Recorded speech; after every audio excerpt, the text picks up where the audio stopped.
La femme fut choquée de découvrir que le garçon sur le bateau de pêche en face d'elle ressemblait exactement à son fils disparu depuis 3 ans. Au début, elle pensa qu'elle avait mal vu, mais lorsque le garçon tendit la main, elle le reconnut immédiatement. C'était son fils disparu depuis 3 ans, car il avait exactement les mêmes habitudes. Anna, folle de joie, cria pour faire arrêter le bateau, mais ils étaient trop loin et les personnes à bord ne l'entendirent pas.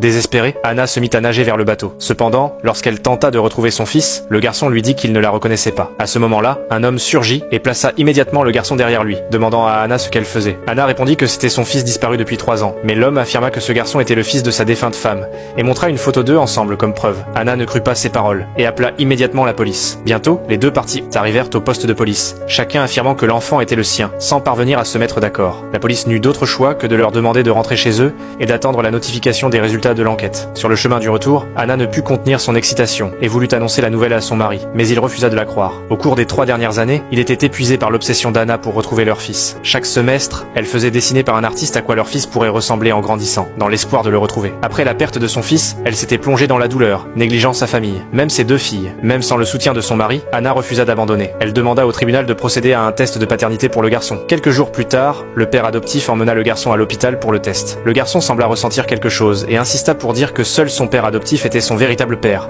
refusant de coopérer pour le test. En voyant cela, le cœur d'Anna se brisa. Elle s'en voulut de ne pas avoir mieux pris soin de son enfant et se jura de réparer ses erreurs. Les résultats du test arrivèrent rapidement, mais la vérité la stupéfia complètement. Cependant, la situation a soudainement changé. Quelques jours plus tard, le père adoptif du garçon est venu chez Anna avec lui, exprimant le souhait de discuter. En effet, après une dispute inattendue, le garçon avait révélé à son père adoptif qu'il avait des souvenirs flous de son passé, et qu'il commençait à en douter. Le père adoptif, ayant appris la situation d'Anna, pensait qu'il serait utile que le garçon la rencontre pour l'aider à retrouver certains souvenirs perdus. Anna vit le garçon debout devant sa porte, un mélange d'émotions l'envahissant. Bien qu'elle ne puisse pas être certaine que cet enfant soit vraiment son fils, elle savait qu'elle ne pouvait résister à l'envie de le rencontrer. Le garçon se tenait là, légèrement gêné, le regard rempli de doute et d'inquiétude.